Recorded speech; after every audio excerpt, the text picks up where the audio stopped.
Hello, hello, everyone. Welcome back. I am one of your co-hosts, Rico Borrego. I am your other co-host, Tony Borrego. And this is Relatively Sound, a podcast where when it comes to music opinions, we like to give it away now. Now, I apologize for that stupid pun, but it makes sense for this episode because today we are going to tackle the two new Red Hot Chili Peppers albums that were released this year, 2022. Their first album, Unlimited Love, which came out earlier in April. And then The Return of the Dream, Canteen, which came out just in October, last month. So, I guess a little quick background with the Chili Peppers as a band. They were one of the first bands I remember listening to growing up.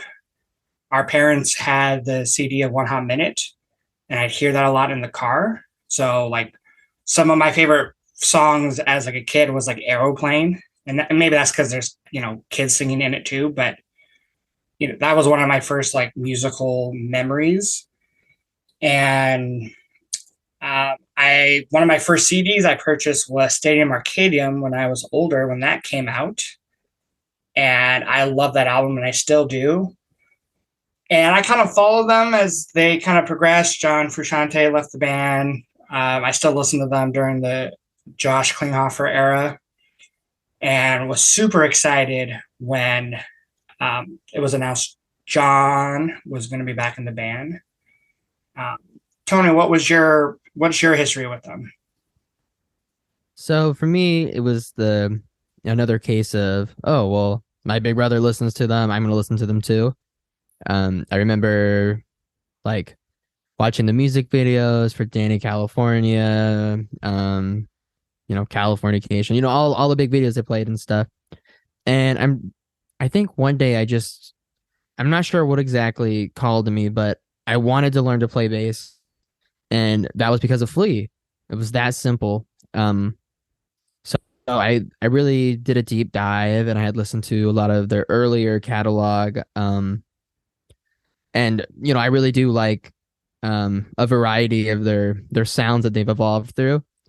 And I hadn't really listened to them in a while, just because you always got to switch it up. And then they came out with 2 albums this year, and thanks to Rico, I really listened to them, did the deep dive, and yeah, now I feel up to date with it. I feel fresh with it. Yeah, and actually, while we had the idea for this podcast, it kind of stemmed from when Tony and I were on the phone after The Return of the Dream Canteen came out, because I really wanted to know his thoughts on both the albums, because you're more into like their older kind of albums, and I'm not so much. I kind of like some of the songs from the earlier albums, but I kind of much prefer them from like Californication onward. And even like Californication, by the way, it took me a while to get into them, and even Californication still isn't like Californication kind of sucks, Lucky. Well, it's just like too long for me, and there's not as many memorable songs. But anyway, we called, and we were on the phone for a couple hours talking about the albums, and we even listened to one of the albums together. And so with this episode, we're not going to do like a review on the albums, because we both already talked to each other about the albums, our thoughts, the songs we like. But one thing that we agreed on when we listened to the albums was, with the case with most of their albums, they tend to run on the long side. And I mean, they basically released 2 albums in 1 year that are both 17 songs, which both of them are over an hour long. And, we agreed that they probably could have been trimmed and maybe have been a tighter album. And that's kind of my thought process too, with like Californication, by the way. Stadium, I will defend. I love like pretty much every song on that album. So, but a lot of people also think that album's too long. So we decided we were going to kind of make a game out of it, a little idea, which was to combine the albums into one kind of shorter, tighter album. And we pretty much just made a rule that the album had to be 14 songs long, no more, no less. And it was pretty much, up to either of us to kind of pick our favorites or pick the ones that we thought would, work together well, the transitions. And we told each other we try to make it even, like have kind of the same amount of songs from each album, Mine ended up being 50-50 split. So, it's because I love both albums, but for kind of different reasons. And at least with mine, I think with my newer version, it's more cohesive. Each song I think flows better into one another.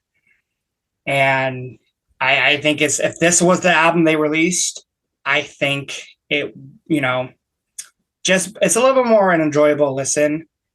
A lot of the songs that I didn't include, I still really like, and it was hard to include them all, but because you can't. But I still think that this is a version of the album that I would have loved to come out. So we're each gonna give our list. Why don't you begin, Tony? What does your album look like? Right, real quick though, it sounds like you're going after Rick Rubin's job there. You made it better, tighter.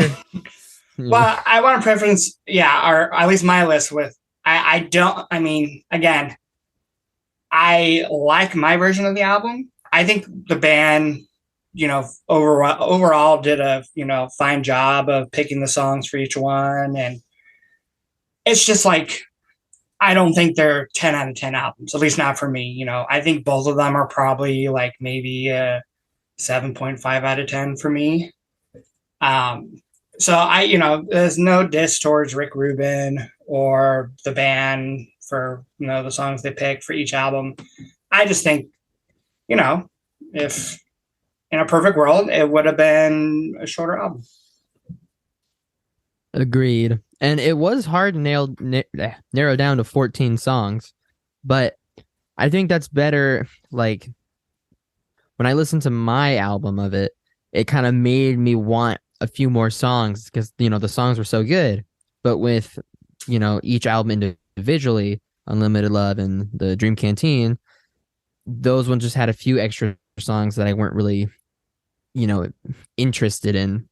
So yeah, this was tough. And I almost did a 50-50 split, but today I made a last minute call and only 6 songs from Unlimited Love. But right, let's get to the list of my album, Unlimited Canteen. Okay, I see what you did there. Right, pretty clever. I mean, it is a dream canteen, so it can do whatever you want it to do. So I started off with Tip of My Tongue, how original. Into Eddie, Bastards of Light, Bella, Fake as at K, What You Thinking, The Heavy Wing, Aquatic Mouth Dance, Afterlight, Roulette, White Braids and Pillow Chair, Copper Belly, Black Summer, and to end it, Carry Me Home. Interesting. So let's. I feel like you're not gonna like the flow of it because you're a lot better with flows than I am. So let's start off with your opener. Okay, Tip of My Tongue. I mean, hey, it worked for the Dream Canteen, so it can work for Unlimited Canteen. But the actual reason I felt is it's not the most hype song, but I feel like it really captures classic Chili Peppers, but it still sounds kind of more modern, more like the style of these two albums. And it's kind of nice to get all like the na na na na, like that type of vocalization just out of the way with. But yeah, I mean, I think it's a pretty solid song. And then that transitioned into what song? Into Eddie. Now, I had an idea. Well, originally it was Here Ever After, but it just did not fit the rest of the songs. So I put Eddie there, but then I had the idea, what if you closed the album with Eddie? But I didn't know how to set it up, with the few songs before it. I see. So your thought process was like kind of end it with like musically kind of the most like maybe epic song on either album. Like it's got that really long John Frusciante solo. Flea's like playing the bass line like 20 different versions of it. Drumming kind of goes crazy at the end. Like that was your thinking of kind of ending it on like a louder kind of more of like kind of a jam, kind of. I mean, But Carry Me it Home sounds is more kind of jam. like, yeah, it has a little urgency to it, which I think is kind of like it would make an energetic but moody ending for an album.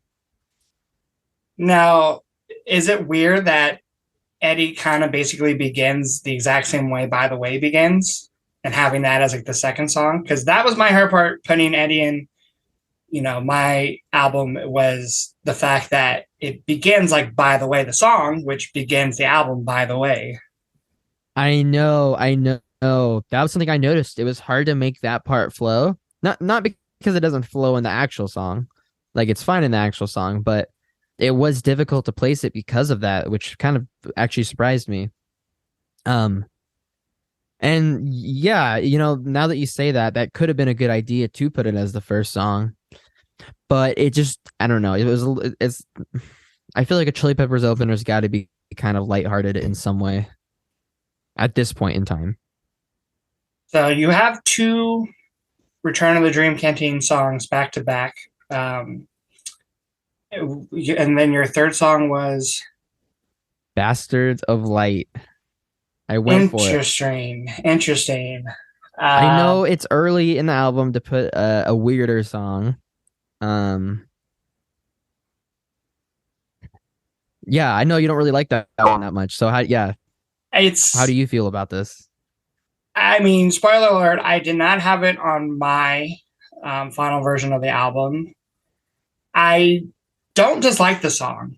In fact, there's probably a couple songs from both albums that I like less than it, but it's definitely not like in my top five from Unlimited Love or the albums combined. I also think it's a little weird at that being like the third song. I mean, it's kind of I guess like Reach Out being the third song on Dream Canteen because it's like you kind of get more of like a minor sounding song, a little darker, a little moodier. Um, Coming out of Eddie might kind of work. I don't hate it, and I'm not Well, surprised you I have it on found your that album. Bastards of Light actually worked after a lot of songs because not only is there like a little bit of like silence in the beginning, so it kind of just transitions on its own. But it starts off with a weird enough verse where it's not gonna sound that much better than versus all the other songs, that precede it. And I do. It But is one of those mid-tempo songs, so I'm not. I'm okay with a third song being mid-tempo. here's where I think I was quite clever though. I followed Bastards of Light with Bella, and part of why that works so well is because the slide guitar at the end of Bastards of Light, it slides into a nice pleasant note and it hangs on it. And then Bella starts with pretty much the same chord, or I didn't actually figure it out, but I'm assuming like it sounds like the same thing to me, but it just completely is different direction. So you went with like the reason you picked Bella because I know when we talked about these albums prior to recording this episode, Bella was one of your favorites from Dream Canteen because it had kind of that old school Chili Pepper sound that you like. But you kind of chose it in that spot because you thought the transition from Bastards of Light flows really nicely into Bella, right? Yes, and also, I mean, okay, I know like your first song or two on the record's got to be the strongest, but I love it where, like even the fourth or fifth song is like a really good song, and I think this one is definitely different than Tip of My Tongue and Eddie, which go together, and obviously different than Bastards. So I don't know. I just thought it was kind of a slick spot to put it in there and, keep the audience engaged, keep Rick Rubin engaged. And Bella is like, near the first, it's in the first 6 songs on Dream Canteen. So having it that early is not like, I think that out of the question. But what do you follow Bella with? Because like so far your album is like, it's kind of lightweight in the sense like the moves of the songs, first couple, Tip of My Tongue and Eddie, are like kind of more upbeat, kind of, I guess, kind of happy. But the Bachelor Lights it's a little moodier. It's like a little darker. And then you kind of pick it back up again with Bella. So where do you go from there? Well, here's what I did. I went up and down at the same time. I put Fake as Fuck as the next song to follow it. Okay. And that's your 5th song, right? That is my 5th song, because think about it. Think about it here. So, yeah, you do Bella, which is like, it's not like a hype song. It's not super fast, but it's, it definitely grooves and it, has rhythm. But then you start off with the very, soft beginning of Fake. And then you just get actual, like, real heavy, get real rocking and stuff. And I know this is also similar placement to Dream Canteen. Actually, it's the exact same. Yeah, both are 5th on they're just flipped though. Yeah, you do have, you're right. You have Bella on Dream Canteen. Bella comes after Fake. So which I won't say, I won't spoil it yet, but I am happy with where you have Fake, because I do think those 2 songs are something that go together so well for some reason. Partially I think they do because like Fake, the chorus is kind of like more of an old school Chili Peppers, where it's like really funky, that bass line, that funk riff for Shantae. But it's like a little faster, a little bit more like, I don't know, like it's a little bit more just, it hits you harder, I think, kind of more like more of their recent albums. And then the outro is like kind of a little grungy, kind of a little weird. Like it's definitely Dream Canteen is the more experimental album. And it gives me you pointed out that it really sounds like One Hot Minute, which is why album, I love that. The outro, like his vocals remind me of something like from Warp, like the vocal effects on his voice. And yeah, it's like having that, and then Bella, because like Bella is also old school sounding, but kind of a completely different vibe. So I like where you have those 2 placed. But since you don't have Bella following up, you follow up Fake with what? Now, 2 things here. Keep in mind that so far out of these 5 songs, only one of them is from Unlimited Love. So some more of these are going to pop out. And this next song probably realistically, like if you split the album in half, would be where you end side 1. But I have 2 more songs before the end of side 1. The first one being What You Thinking. And I had it there because I feel like that song is pretty it doesn't have a lot of like sections. It's kind of like 2 main sections that like really transition well, but it's just a real good like locked in groove, and I think it shows it has a different attitude than the rest of the songs so far on this record. Okay, I like that. What You Thinking is one of my favorites from Unlimited Love, and one of my favorites just from both albums. So I am glad with that inclusion. But I'm curious, you said you have this one and then one more before your side 1 like would technically end. So what's the last one on side 1? The last song on side 1, The Heavy Wing.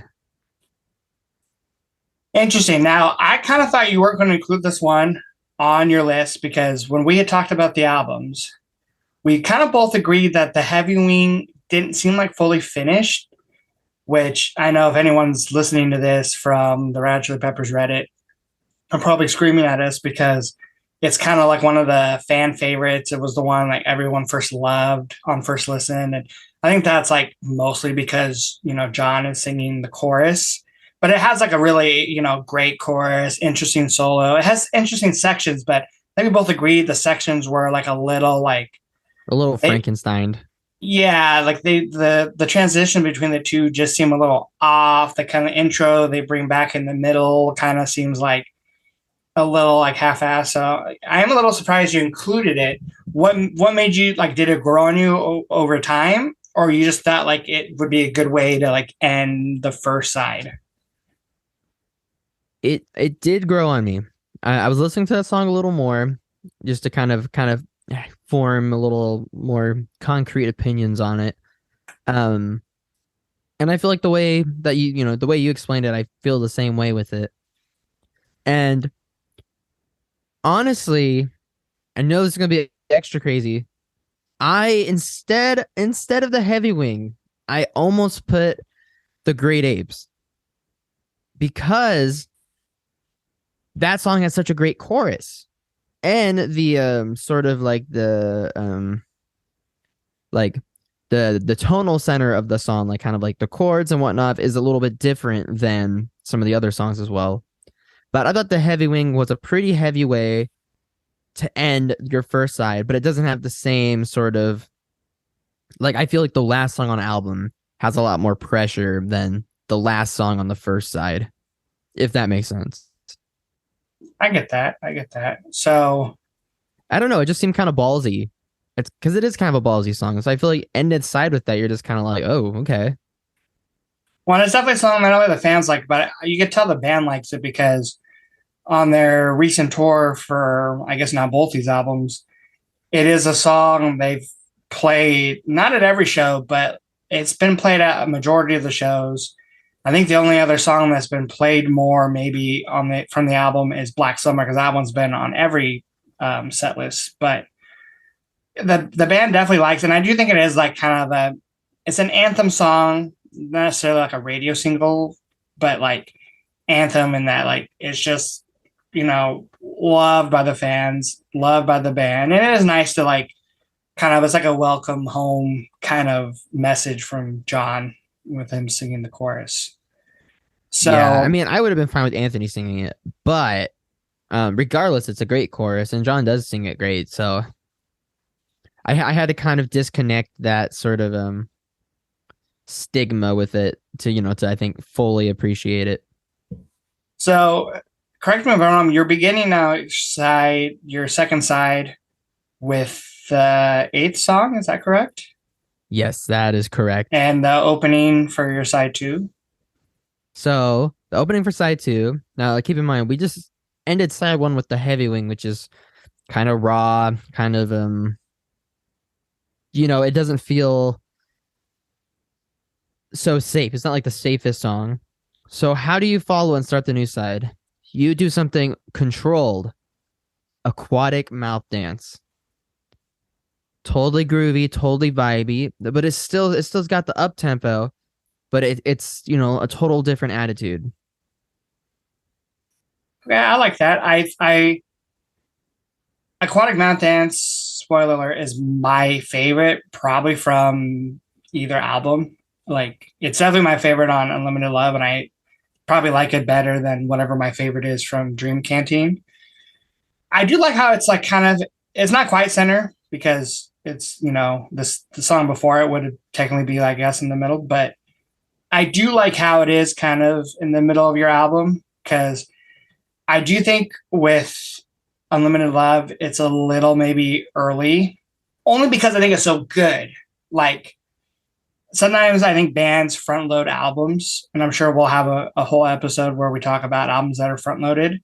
Oh God, yes. And I do think like Aquatic Mount Dance is good enough to put in the middle or even near the end because I do think you need strong songs, to close an album. Yeah, But agreed. by the way, I hate how many times we're probably going to say aquatic mouth dance in this episode because it's not a title I like, but oddly enough, it's like my favorite song on the album. So okay, I like that. We're getting a little bit more We have now two back to back from Unlimited Love from you. So then Three. Three. What you thinking? Heavy Wing, oh, you're Aquatic right. Mouth Yeah. Dance. And like totally different orders than how those songs appear on Unlimited Love. So then what's your ninth? So, okay, interesting. I will make this observation before I'm fully complete, but I have to make it. I've noticed that the songs I have from Return of the Dream Canteen, those, if you were to take out all the Unlimited Love songs and just look at the track list that way, they're pretty similar to where they are actually on, like on the real album. I kept them pretty similar. Even like Bella and Fake, like, they're just swapped, but they're both in, kind of a few songs in the album.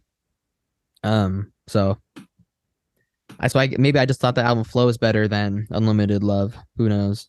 So then I'm gonna guess in your ninth is it Afterlife? Yes, the best song off Californication. And by that you mean It sounds just like a Californication song. What is it? The ending of Around the World. That little bass riff. Totally sounds like that. which I do hear that. I think the song from a rhythmic vocal standpoint from Anthony is totally Warlocks from Stadium Arcadium. Like he's singing the exact same, like, I gotta. It's like he even Oh says like the yeah. same word to begin each verse of the song.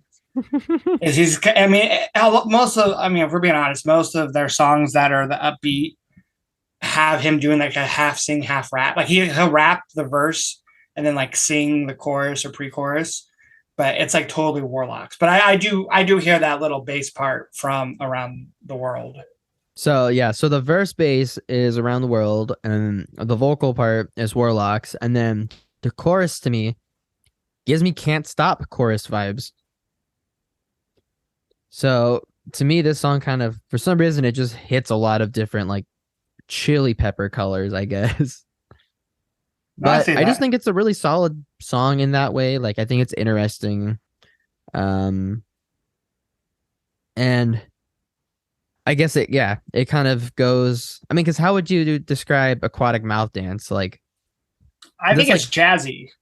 right, it's like funky but more jazzy, where Afterlife is more like funky but rock But and pop. Afterlife, I feel like Afterlife kind of has one of those Afro beats to it. Like it's like funky in the verse, but then it's very melodic in the chorus. Right. Okay, so then you have that ninth. So then you're kind of nearing the end of your album. What do you have after Afterlife? Well, let me see what the track listing is for um the Dream Canteen. Let's see how similar it is. Okay.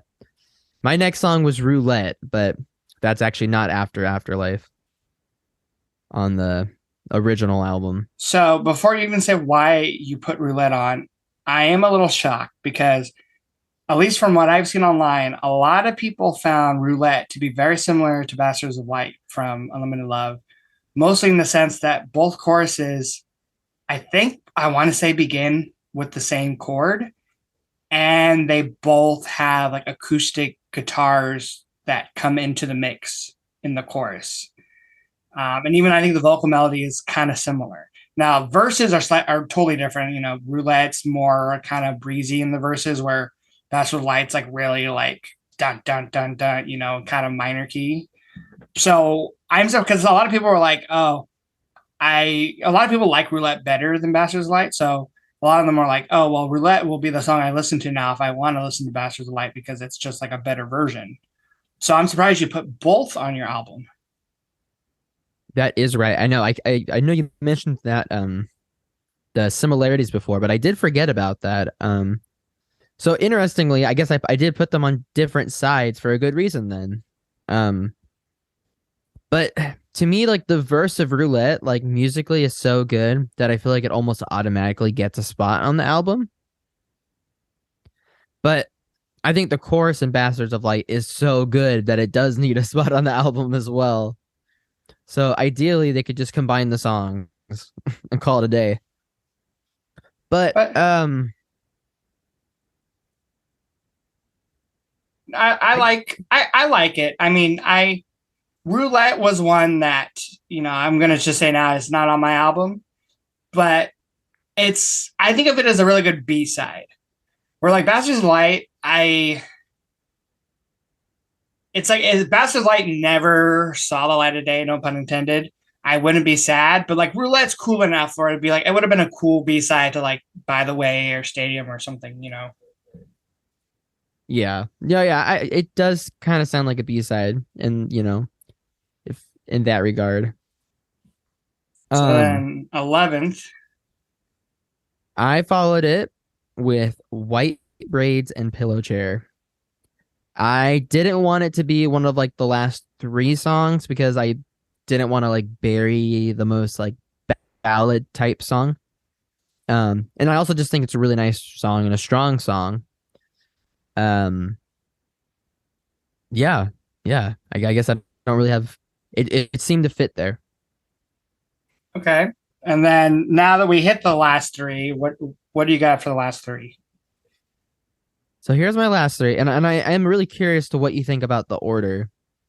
So as you know, Copperbelly had to be on here somewhere. So yeah, Copperbelly is my what is it? My 12th song on the album.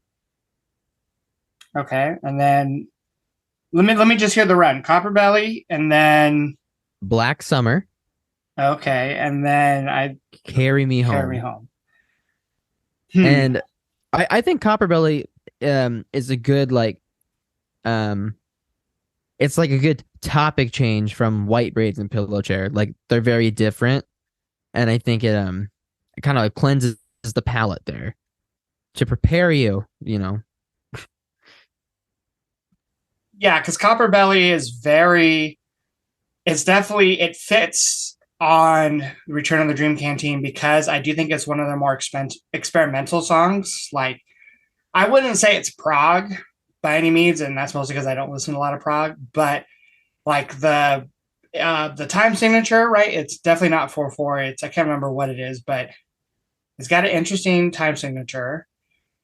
It's kind of like with Reach Out, like a little bit of like a medieval kind of sound in the verses, and then like the chorus just like explodes, and then you have that like angry, like nasty sounding bass, lick from Flea during the bridge right before the solo, I guess, and then John's solo is just like one of those crazy noise feedback. So it's like he's not even hitting like necessarily specific notes. So it is definitely more of that like the experimental side of them. Uh, but going into Black Summer is interesting. What was your process behind Black Summer being your penultimate track? So the reason why is because you once suggested, hey, Black Summer might have been a better closer than an opener. And I would have never really even thought about it being a closer. But it does have it's like a nostalgic song, right? Um and it's like pretty straightforward, but it does kind of have it definitely sounds like the Chili Peppers. And so to me it's like a nice kind of nostalgic song near the end. I think the songwriting's really good in it, and I think the guitar playing's great. But it just doesn't have enough punch or enough oddity. It didn't have like it. I feel like if it finished the album on that song, you would have been feeling like you got cheated out a little bit. It's missing it. It's missing like the last 10%, for it to be a closer. Okay, and so then because I remember you telling me with Carry Me Home that was like an instant favorite from you. Like you really enjoyed it on first listen. And I totally, I mean, you'll explain it yourself, but I could totally see why you picked this as a closer. And I actually almost made it my closer, almost. And I kind of wish I did Oh, now because I see it as like, it is one of the stronger songs, especially on Dream Canteen. It is more straightforward in the sense that it's pretty much just like them doing like a blues track. I know some people on first listen was like it's a little like Hendrix, it's a little like Stevie Ray Vaughan, and I can hear that with John's guitar playing. Um, and I like the way that it like really fades out, like kind of slowly.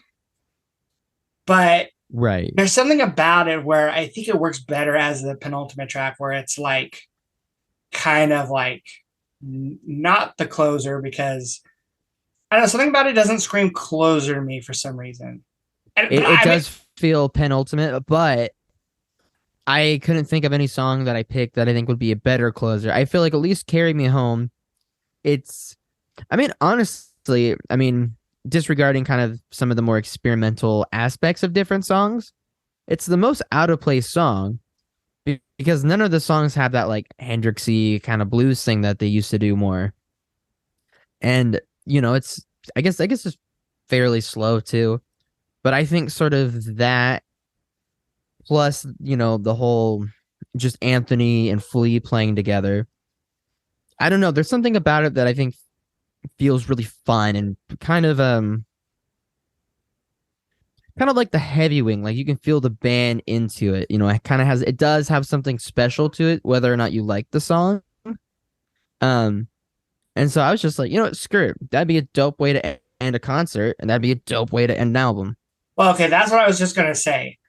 I think when I considered it as the closer for my album, I think what made me decide not to close it is that it sounded more like a concert closer, which I do think could be like different. Like you take some bands and you take their closing track, and they wouldn't work as a concert closer because sometimes with a concert closer, like you're looking for something specific. And sometimes album closers can be like quieter moments where you don't want to end like your concert on like the quietest moment. Dude, don't end on Tangelo. Yeah, like that wouldn't make as much sense. So I thought like, oh, that would make a great concert closer. And I still think it makes a decent album closer. Like I said, I almost picked it as mine, but I like it more as a concert closer than an album closer. So that's what kept me from, putting it as my last track. Um, Right. your list is interesting. I'm not necessarily surprised by the songs you picked. Like I had a feeling Bastard's Light was going to be on there. I was pretty sure Afterlight was going to be on there. I knew like Carry Me Home, White Braids. What you thinking? I just Uh, love the slide guitar on Bastards of Light, and it it kind of is goes with it is cool. white braids and pillow chairs. So for me, there's something about that song that draws me in, even though the verse isn't even my favorite thing about it. So I guess the song that I'm most surprised that you included was Black Summer because I know you weren't like in love with it, and I think fans were either like in love with it on the first listen or it grew on them. Like I do think most fans enjoy it now, but mhm. I don't think a lot of people would say it's like their favorite. And hearing all the other songs from the album or both albums, but I'm surprised. Because I didn't really mention it when you brought it up, but I don't know how you like it as the second to last track. I understand your reasoning for it, but I think like the intro, and that's my problem with the song in general. Black Summer is like the verses are okay. When John's guitar, like other guitar part comes in, it's cool, like the lead. I mean, the bass is great. I think the song really starts to form after the first chorus. Like when Chad's drums come in, it's nice, but then like when the chorus hits, it's like, wow, this is really good. And then that first solo, you're like, okay, John, and that's why I think it's a great. I do think it's a good first single because like that guitar solo hits, you're like, okay, John's back, and I have nothing against Josh. I think both his albums were good. I would even say great. I mean, I love I'm With You, um, and some of the songs on The Getaway, even though I do think it did have some things I didn't like about it, mostly probably the production, but I do think Black Summer is like a good first song. Um, and not a good first song, but I'm sorry, a good first single. But I am surprised you included it. Did you include it just because it was a single? No, no, I do enjoy the song. I feel like it's a song where the songwriting's really strong, and I feel like it's kind of nuanced. Um, because it's kind of an underwhelming song, honestly, but it's a super catchy chorus. Like you said, when it hits hard. I feel like the guitar playing is a good example of like Frusciante being more of a refined player now, but also not really being boring or kind of wimping out. Um, and yeah, it just really has. There's a certain vibe to it, which I think is really nice that you don't get on any of the other songs on either record. Um, but yeah, that would be an interesting spot to put the album's, first single, second to last song. I just have two questions. First one, really quick. What if you had to pick a single, like from your album, the one that you just made? What would be your first single? Like Oh, that is a good question. Wow, which I hadn't. we hadn't talked about that beforehand, but I mean, Black Summer was the first single, and you have that on your album, so I mean, that could But I do be, also have "Tip of My Tongue." yeah, which was the first single from Dream Canteen. God, I guess I would. I guess I would pick that one. Really. Tip of my tongue. Oh wait. I mean, yeah, I feel like that's kind of a safe choice. I feel like the only other one, because I feel like the only three that could really work as like the first single would be "Tip of My Tongue," "Black Summer," and maybe "Eddie." Yeah, Um, which those but were three singles. right, right. So I honestly, I think "Tip of My Tongue" it would be the first single for the same reason. It kind of summarizes the Chili Pepper sound, but it still feels modern, but it's, definitely still has the old school tude to it.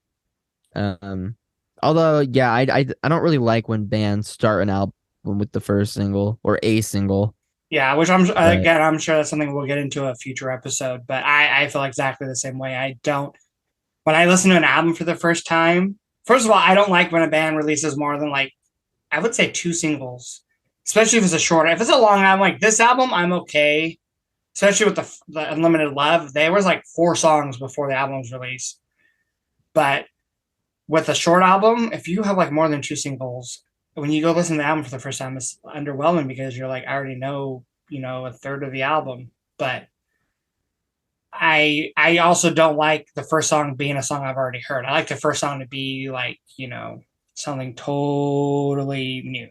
But that's a small preference thing. But I'm curious, were there any songs that you really wanted to include on the album, on your version of the album? yes, there's a lot. Just give me I the would list of them. say from Unlimited Love, I was tempted to put the Great Apes on because that was one I thought was kind of forgettable, but it really grew on me. I was surprised. I think the other, I thought Here Ever After would be good to put on because it's pretty fast and stuff, but that one just didn't really work out with the listing. The only other one I really wanted to put on was Let 'Em Cry because I really liked the verse, but the song's just kind of really repetitive with that, you know, it, it's very one tone throughout. And I think for it being kind of like the little like reggae-esque sort of thing was maybe a little much, or I guess underwhelming, depending on how you look at it. Um, and I didn't want to put on when the Chili Peppers do like ballads, they're not usually my favorite, just because I think Anthony Kiedis is better suited with other, I think his strengths are different. But if I did put one on, it would definitely be Tangelo, as opposed to I would say La La La La La La. Um, yeah, I think I had a harder time picking the Unlimited Love ones, honestly. Really? So that's surprising because if you had to pick which album you like better, which one did you like better? Dream Canteen. Oh, Shoot Me a Smile was one that I wanted to put on because it's another palate cleanser. It's different than the other songs and it's um a little happier, which is just kind of nice. So it was easier for you to pick the songs from Dream Canteen. Like the ones you didn't pick weren't really that tempting, is what you're saying, right? Yeah, yeah. Yeah. Pretty much that's it. Um So I don't know, that's I'm trying to think interesting. of why. Well, I mean, I maybe think you knew your favorites from it, and you're just like those are the ones I want. Where I think Unlimited Love, maybe that one took longer for you to grow on, like the song. So like I think maybe that's why it's harder for you to pick those ones. I think part of it too is that some of the songs aren't as um mm, I don't want to say like structurally dynamic, but um like I'll tell you an example. Like what is it called? It's Only Natural. Like I really wanted to put that one on for the same reason as like Let 'Em Cry, as I both really like the main sections, but I feel like as a song they suffered by being a little too simplistic overall. Um, I really wanted to put One Way Traffic because I thought of the, like 6 or 7 I would pick from Unlimited Love, it would be more of like one of the rocker ones. But what I kind of learned was that I like the rock songs from Dream Canteen, but I like some of the vibey songs from Unlimited Love more. Yeah. Which, by the way, which album did you have the one extra song? It was um Dream Canteen because Okay. I had to put Eddie on there because it's too catchy, too rocking. Okay. Well, I think overall, I think your album, I think it kind of does things similar to mine, just slightly different songs and definitely some different orders. Um, my album version, I ended up calling it The Return of the Unlimited Dream Canteen. Um, and then I would have parentheses and it would say, the smells not included. Um, which, if you're wondering what that is, it's the worst line probably on the whole album from These Other Ways. But he talks Um, about smelling and the smell of your hello there's is another song too, I swear, from yellow. Dream Canteen too, where he talks about the smells. Anyway, it's like the line that most people like think is the most cringy, and me included. But so I'll give you mine really quick, and then I'll talk about some of the picks because we do have a lot of the same songs. But so mine starts off with Here Ever After, then Peace and Love, Aquatic Mouth Dance, Eddie, It's Only Natural, Fake as Fuck, Bella, Black Summer, Shoot Me a Smile, White Braids and Pillow Chairs, What You Thinking, Copper Belly, Carry Me Home, and then Tangelo. So Okay. I definitely think looking at mine now, I think mine is maybe a little bit more safe than yours, which is I think my problem. Well, the problem with mine is like overall, I really enjoyed the experimental stuff from Dream Canteen. My problem was just a lot of those songs I didn't want to go back to necessarily listen to a bunch. Like Bag of Grins, I like how dark it is, and I like that it's like kind of grunge. And I know a lot of people said it was Alice in Chains, even though I disagree with that, but it is definitely heavier. And I think like um Afterlife, I think has like some cool dynamics with it. I think La La La La La La La is like very atmospheric, which I really enjoy. And then you have like the two most experimental songs, My Cigarette and Into the Snow. But again, like those two songs especially, I like them experimenting, but I don't necessarily like the results as much. So I did end up picking kind of like the safer songs. Um, when it comes to my first song, Here Ever After, I considered it for an opener as well before I yeah, cut it. because first of all, it's like one of my favorites from both albums. Is like when I first heard the album, obviously Black Summer I already listened to, but then when it got to Here Ever After, I was like, oh, this album was like already great. Like, yeah, Black Summer's good, but Here After is even better.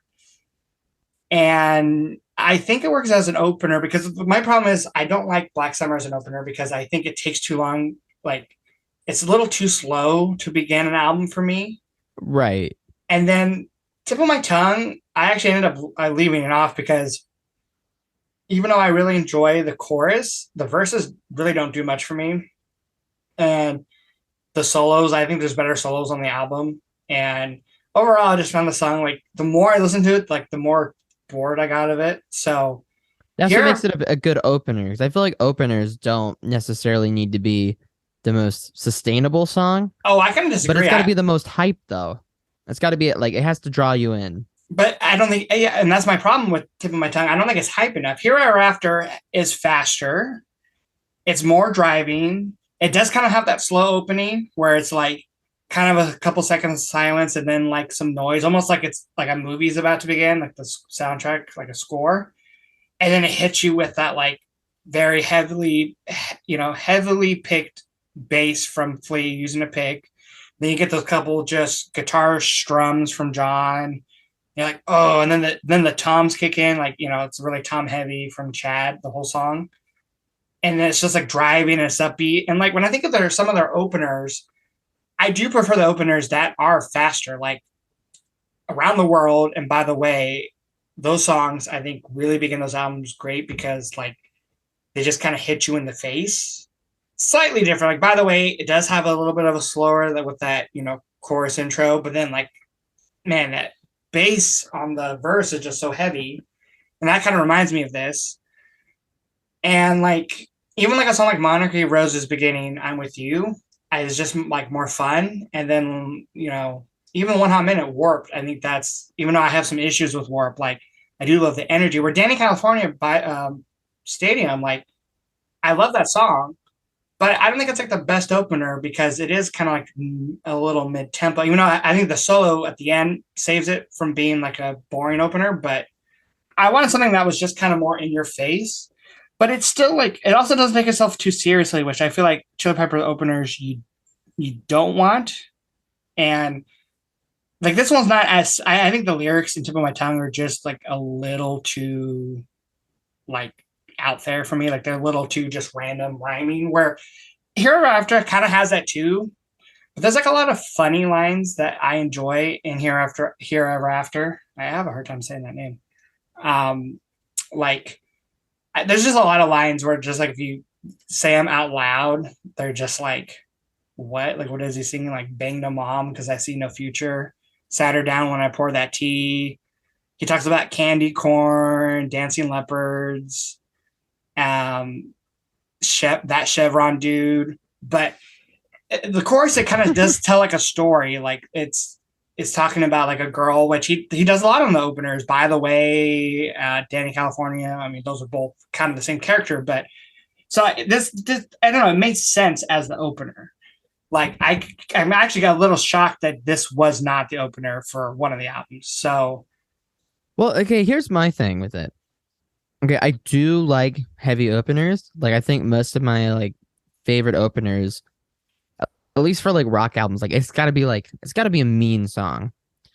Um and I think relative to all the other songs on at least Unlimited Love, yeah, that is definitely one of the more mean ones. But I just could not get it to flow right. It didn't really feel like it fit my album Unlimited Canteen. Like I don't know. I think part of it too maybe be like because there's different production for both albums, so maybe that alone kind of made it more difficult to imagine some of these songs. yeah, But I do think it is a good choice. Like I said, I almost picked it for my opener. Um, but I think part of me leaning more towards the Dream Canteen sound, that's probably what made me opt not to do that. and I get that, and I do. As I'm looking at it now, a lot of my songs in this first half are like the track listing is the same as the album they're from because my second Yes, is Peace and peace Love, and love. which I I just think noticed that. that's a great second song. Like it definitely was again one of my like favorites when I first heard that album for the first time. I was like, oh yeah, this is just it's a laid back song, but it's like it has a great bass line. I love the melodies. Great backing vocals from John in the chorus. And I kind of like how these couple songs, like it's not John showing off because that was my worry. Like, oh, is this going to be Stadium Arcadian Part 2 where he's just like going crazy? But no, it's like he's a little bit more chilled out now. And I kind of like that. And I kind of like beginning the album with like a little bit more calm, where Stadium, I feel like every song, the first like almost every song has like moments where John just goes crazy. Where like these first couple, it's more low key. And I can see why like you didn't include Peace of Love because it's maybe not the most memorable and it's not the most like creative. It's mostly just like kind of verse chorus verse chorus. Even like the bridge solo is kind of tame, but I just like the overall vibe of it, and I think it's a great second song. So I do like that song. And to me, it's kind of if we had to compare both the albums, to me, it's kind of the better version of Not the One. Um, Obviously, Peace and Love's a little more energetic, but it's got like the real kind of. I mean, I would say it's a moody chorus, moody, not having to mean dark or anything. Um, it's a little bit. It's kind of an underwhelming song, but I think that's kind of the beauty of it is that it can breathe, and I do think it's a cleansing part, palate cleanser for the album. Yeah, and I think because I picked Here But I don't After know how After I as feel the about it for a opener. second song. I think it worked. That's what I was going to say. I think it works as a second song because the first song, Here Ever After, is so energetic. Like if you begin this album with Black Summer, like Unlimited Love, you need Here Ever After to follow it because you need the energy. Where like Tip of My Tongue, you can follow it with Peace and Love because Tip of My Tongue already had that energy, you know? So that's the only reason why I think it works as a second song. And then I think it makes a good segue into my third, which is Aquatic Mouth Dance, which again is the third on Unlimited Love. And although I do think it makes it like a top heavy, front loaded album, because I love all the songs on my version of the album, I don't think it's front loaded. And I think it's a song I like having early on because it is kind of one of those light kind of like fun songs. But the reason it's like my favorite song on any of the albums is because like it does have that slight earlier influence of like earlier Chili Peppers work, but then it's like jazzier. It's got the horns. I absolutely love Anthony's vocal melody in the verse and chorus. John's backup is like his best backup since I don't even know. Like it's some of his best backup work when it comes to his backing vocals. Again, it's another song where he doesn't necessarily shine with the guitar part. It's mostly like the bass. And actually, Anthony is my favorite part of the song. I think I love the lyrics too. Like they seem meaningful. He's like talking about kind of when the band first started and stuff. And I really dig the lyrics on that one. His And delivery's great. yeah, and it's just it's a great song. And then I have it going into Eddie because again I think Eddie is another song where it's hard to put Eddie anywhere because of that intro. I think if they didn't have that intro, it'd be easier. Like the By the Way intro is a little off putting at first because it's By the Way, And it's like pretty much for no reason. But I put it forth like how they did on Dream Canteen because I do like by this time I think in the album if you don't have a song where John's going crazy, listeners might be like, okay, John's back, but like these, two of these three songs, the guitar is mostly just rhythm. Here After has a little like lead at the end, but that's why Eddie as the fourth one I think is like, boom, here you go, like here's your epic solos. And I definitely could see this being a closer. Like I could see it closing, like you were mentioning earlier, but it's, and I like Eddie a lot. I think the weakest part is actually the lyrics. Like, it's cool they wrote a song about Eddie Van Halen, but it also like, I don't know. It's maybe just because never was the biggest Van Halen fan, but they seem a little like he was trying too hard. Well, I think the lyrics in Aquatic Mouth Dance are just like as good as lyrics as you can get from Anthony. So, that would also make I do agree with you about the lyrics, by the way, though. Yeah, so but can you answer that question for me though? If you're from Amsterdam, does that make you Dutch? There's a lot of those lines I like. The whole at the end where he's like, I guess I played a flying V. I'm like, really? Like, I don't know. Yeah, the lyrics are not the best. But then when you get to the fifth song on my version, Wait, back this up for just a second here. Oh, whoa. Couple comments. Now that you've mentioned it earlier with Carry Me Home, I think Eddie would make a really good live closer. Which they played it a couple times now. That's the only song from Dream Canteen they've actually played for some reason. And it wasn't a closer, but I think the only reason they didn't do it as a closer is because they've only played it a couple times. So I think they're still trying to get their footing down with it. But I could see it being a closer. Okay, and now this comment may extend further, but so far your first four songs they're all very different. I would say in style. Here Ever After being like to me that's like a pop song, like pop rock, but it's very poppy with like the chorus melody. Peace and Love is kind of a lot more of like a neutral type of song, I would say. Aquatic Mouth Dance being the more jazzy, kind of loungy one. And then Eddie just being, kind of like a rock song with a sense of urgency. So I think right now you're really covering all the, you know, all different four corners of the album, which is cool. And that's why my fifth song, It's Only Natural, I'm like, okay, we finally need like a little bit of a calm down. And I do think that some of the slower tracks on both albums do a fine job at slowing things down. I really wanted to put, La La La La La on it because I do like a lot of that song. I like the vibe. I love the keys.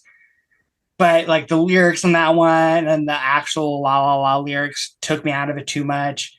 I think Not the One, I really like the chorus, but not so much the verse.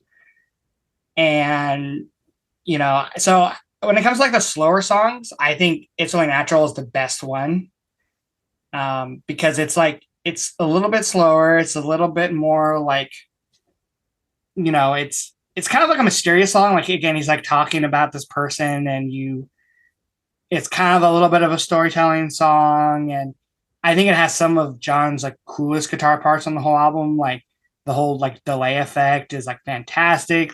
The parts he's playing is like definitely more than just rhythm. I mean, for the verses it is, but then like his solo is like one of my favorites because of like his pedals that he's using and his tone.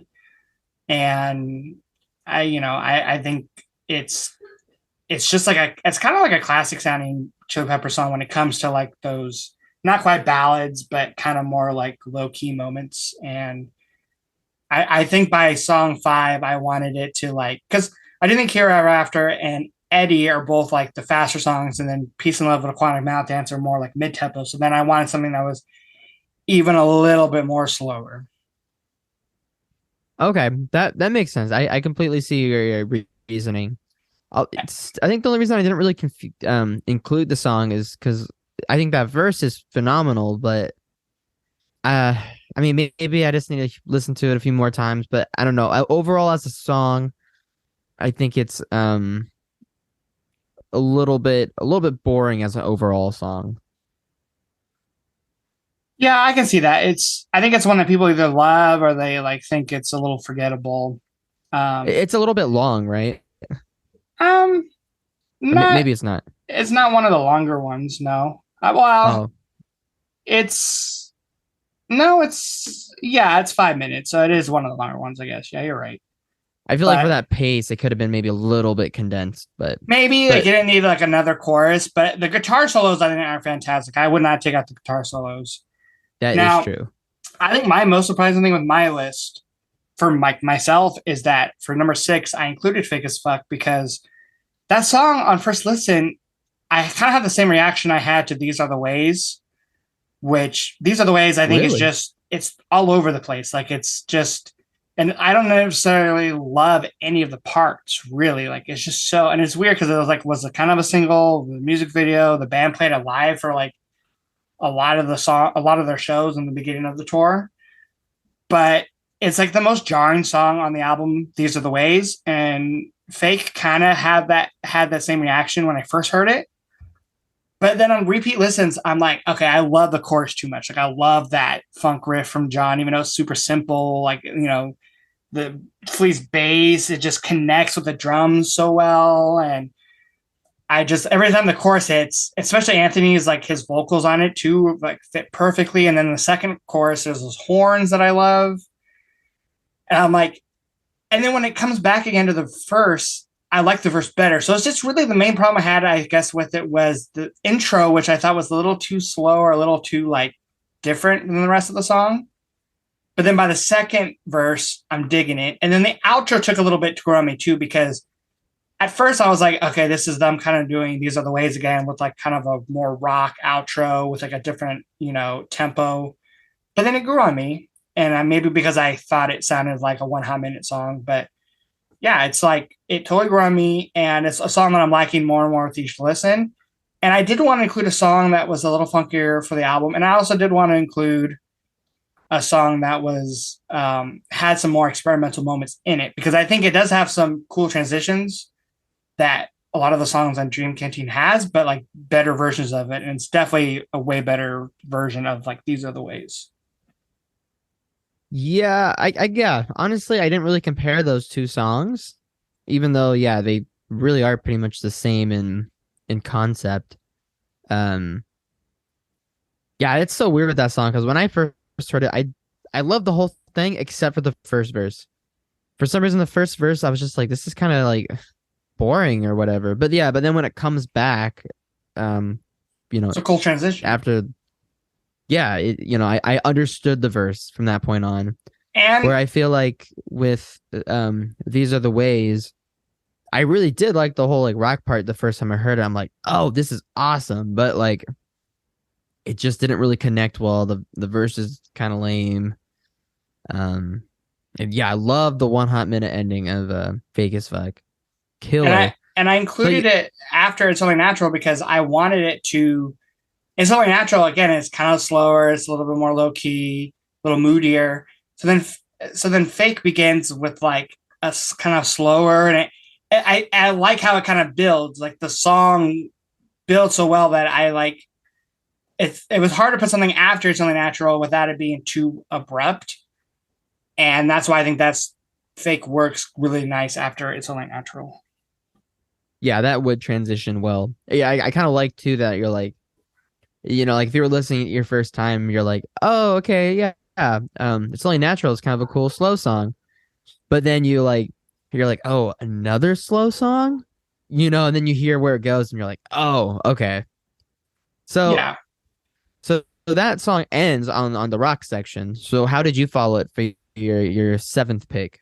Well, I actually just followed it with what they did on Dream Canteen, which is Bella, and I didn't do that on purpose. I knew I wanted Bella because it's like just sounds classic. It's a song that like has grown on me on every listen, like Fake. And I was just like, okay, well, if Fake is going to end with like a 1 hot minute thing, then let's the next song begin with like a blood sugar sex magic type of intro with Bella, with that kind of different time signature with our like it's like missing a measure or something, and like the way the bass and the drums kind of line up, and John's little funky part. So I pretty much I think those two songs work together well. And more importantly, it's the song that would end my first side, because I split mine up just like 7 and 7, like if this was a vinyl.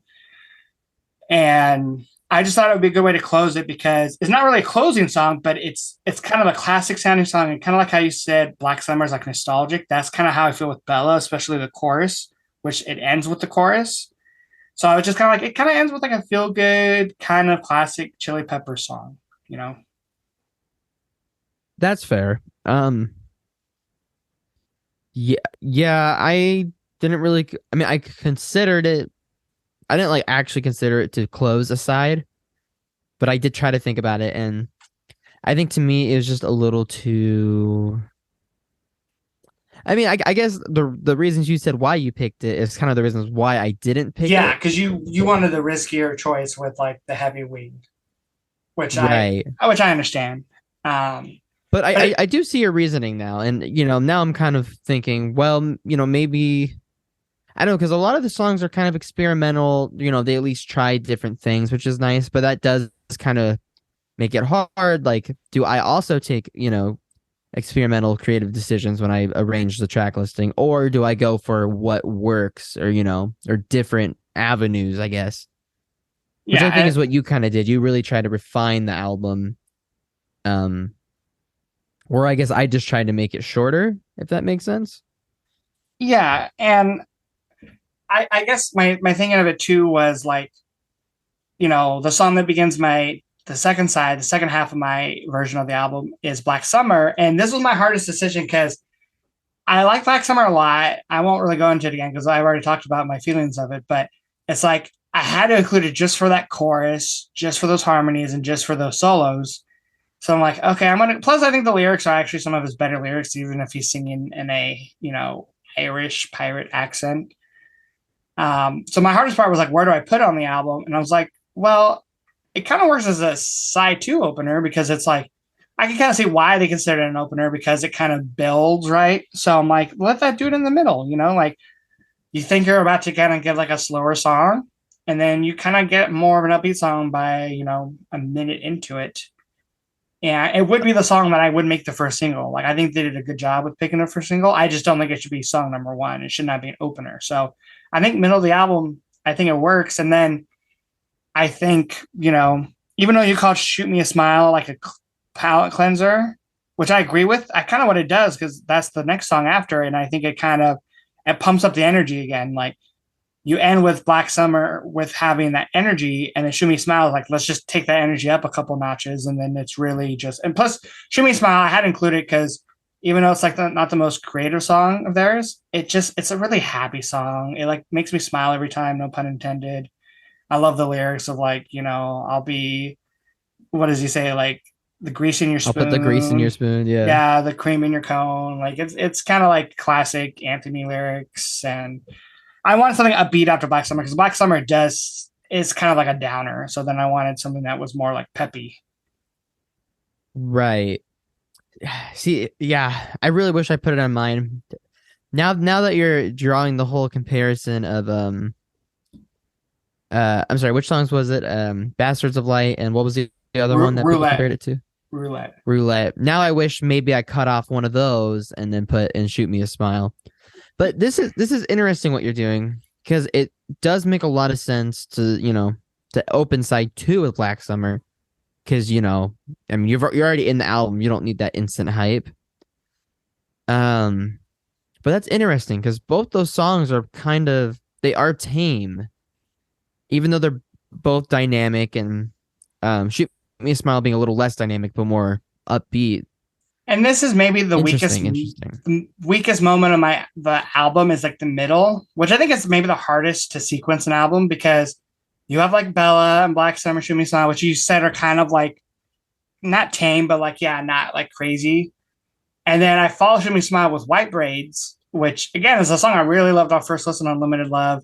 It kind of gave me By the Way vibes, like just the album. Like it kind of seemed like it could have been off like By the Way. Love the guitar riff.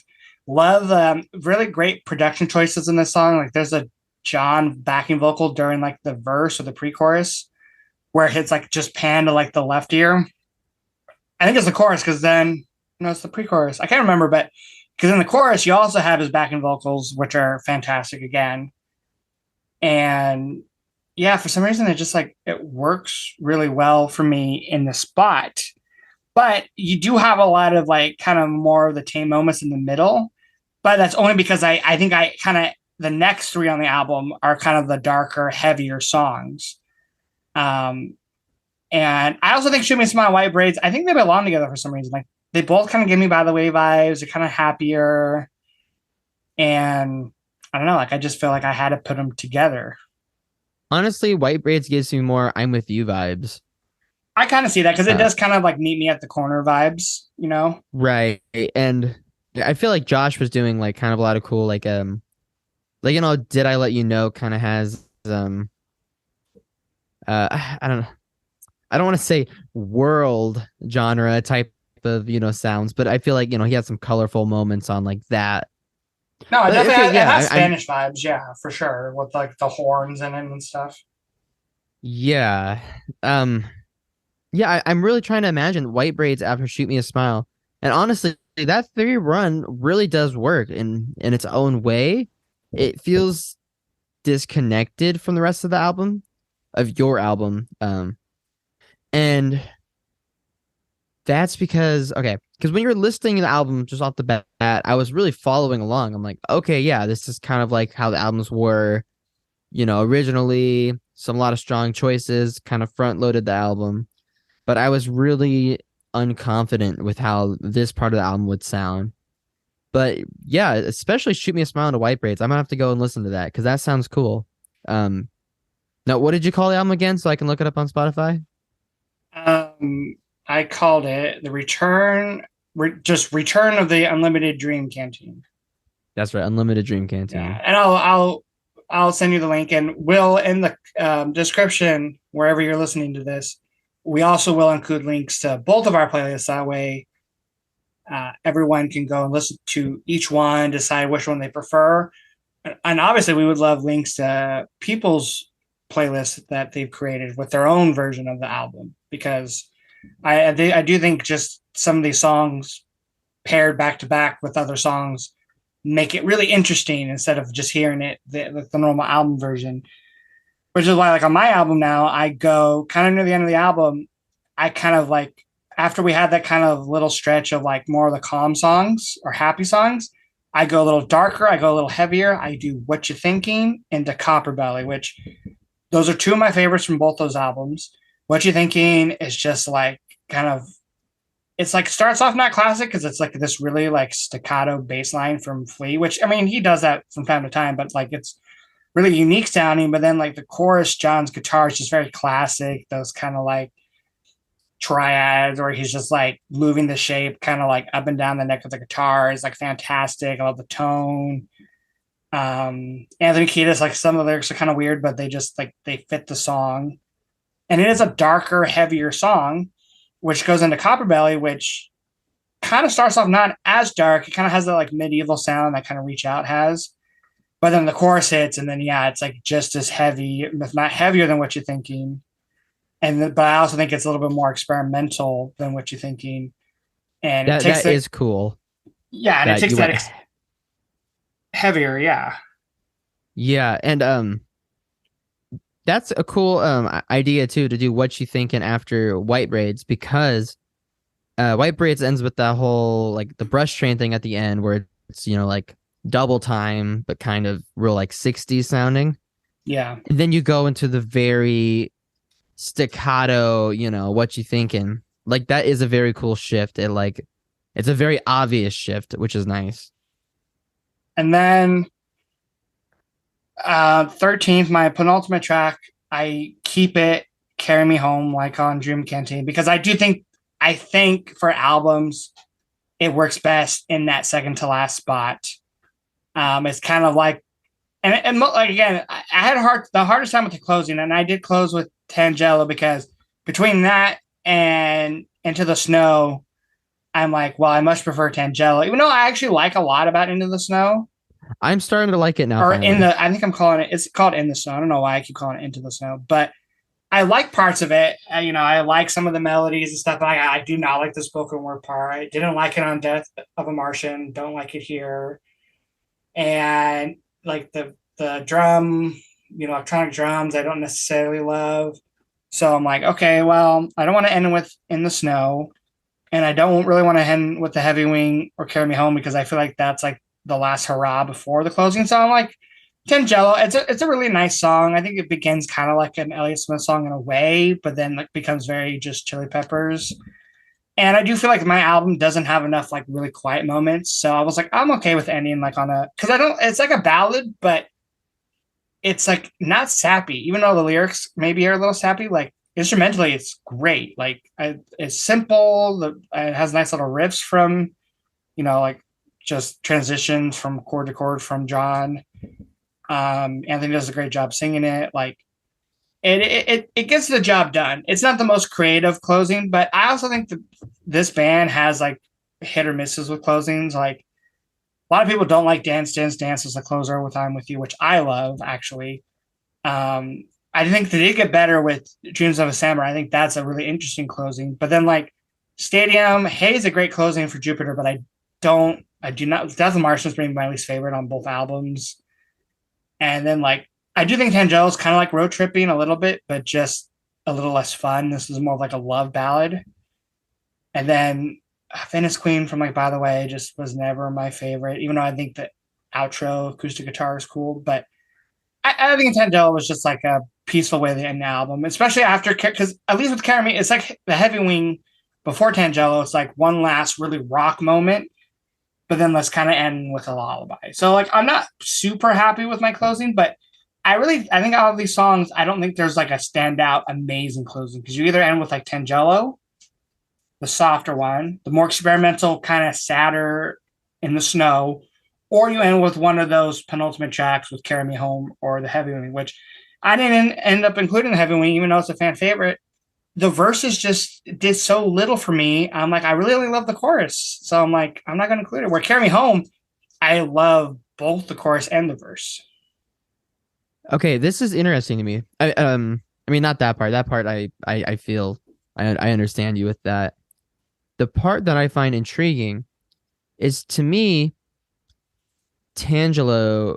So okay, so you know how we think of Carry Me Home as a really good penultimate song, like it just kind of sets you up for that. Yeah. It doesn't really feel like it is like the final message. But the reason I kind of risked it was because I was like, it being a little bit of an oddity from the other songs, that's enough to, to make it the ending and sort of like the wholesome feeling of Flea and Anthony.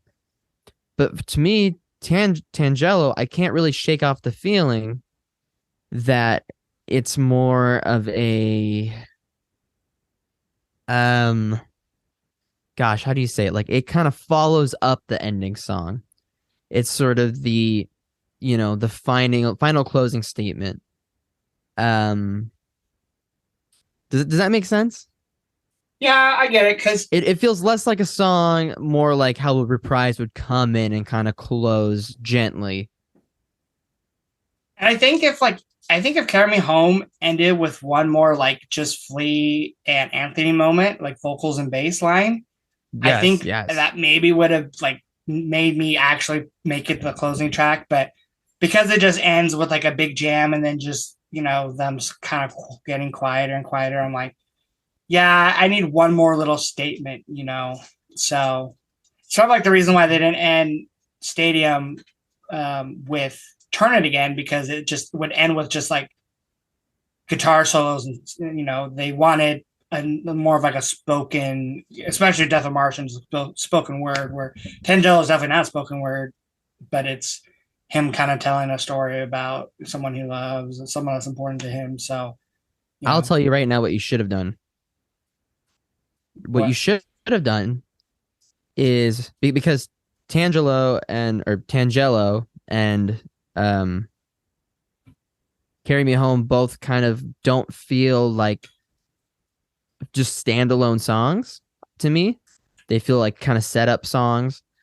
You should have took Eddie and put it in between. I think that would have been perfect. Yeah, Eddie also would make like a good penultimate track, I feel like. Yeah, Carry But Me Home into Eddie into Tangelo would have. I think that would have been great.